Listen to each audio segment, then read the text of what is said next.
Not all queens are destined for thrones wrapped in luxury and guarded by palace walls.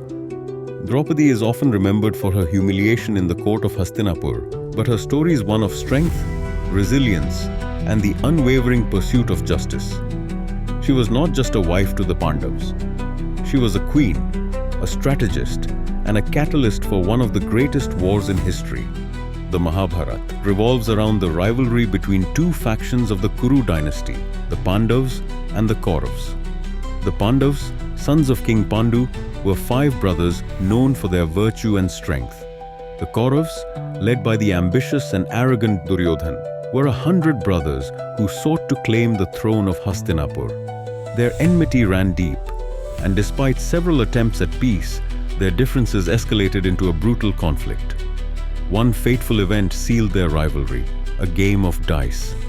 Yudhishthir lost everything in a rigged gamble, his kingdom, his brothers, and even himself.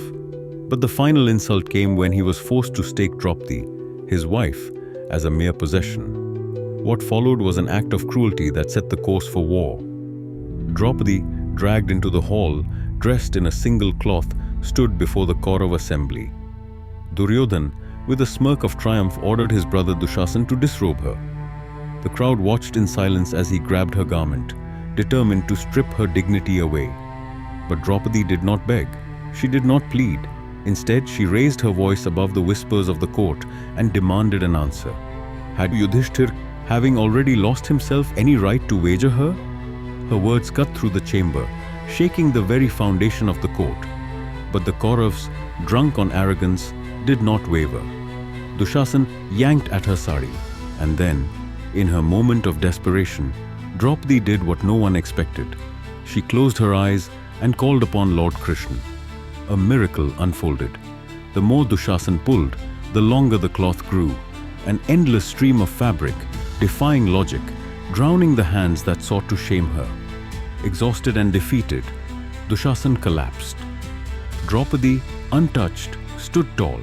She had been humiliated, but not broken. And as she looked upon the men who had wronged her, she vowed, "The Kauravas will pay for this." Following their humiliation, the Pandavs were stripped of their kingdom and exiled for 13 years. As per the terms of their defeat, they were to spend 12 years in the forest and the 13th year in disguise. It was a period of hardship, but it was also where Draupadi's resilience solidified. She was no longer a queen living in a palace. She was a woman braving the wilderness. She gathered food, walked barefoot through thorny paths, and endured suffering alongside her husbands. But more than that, she fueled their fire for vengeance. Each night as the Pandavs rested, she reminded them, "The Kauravas took our honor. We will take everything from them." During the final year of exile, the Pandavs lived in disguise in the kingdom of Virat.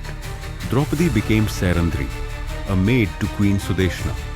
But even in anonymity, trouble found her. Kichak, the brother of Queen Sudeshna, the commander of Virat's army, was a man of power and unchecked arrogance. When he laid eyes on Draupadi, he was consumed by lust. Despite her rejections, he pursued her relentlessly. One night, he trapped her in his chambers, attempting to force himself upon her. Draupadi, though helpless against his strength, did not surrender. She escaped and stormed into the court, demanding justice. But the king, fearing Kichak's influence, remained silent. Humiliated but undeterred, Draupadi sought Bhim.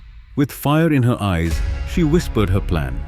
That night, she lured Kichak to an empty hall where Bhim lay in wait. When the predator arrived, expecting an easy conquest, he was met with the raw fury of a warrior. Bhim crushed him with his bare hands, reducing the man who had dared to violate Draupadi into an unrecognizable corpse. Justice was served, but Draupadi knew her greatest battle was yet to come. The exile ended. The Pandavs returned, demanding their rightful kingdom. But Duryodhan, blinded by greed, refused, and so war became inevitable.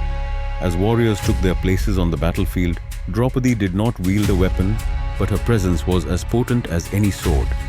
She stood behind her husbands, reminding them of the disgrace they had suffered. Her fire became their fury. She watched as Bhim fulfilled his oath, tearing open Dushasan's chest and drinking his blood, repaying the crime of the dice hole with brutal finality. She witnessed Duryodhan's fall, his arrogance shattered in battle. And as the war came to its tragic end, she stood amidst the ruin, knowing that justice had been served. But Draupadi had paid a heavy price, her sons slaughtered in their sleep, her kingdom built upon the ashes of war. She had won, but at a cost only she could bear. Draupadi was more than a queen, more than a wife. She was the force that shaped history, the woman whose suffering sparked a war that changed the fate of a dynasty. She was humiliated, yet she stood tall. She was wronged, yet she never surrendered. She did not wield a sword, yet she led warriors into battle. Draupadi was and will always be a symbol of resilience, a queen who refused to be silenced, a woman who demanded justice and got it. Stick around for more captivating stories. Do give us a like, drop a comment, and hit the subscribe button.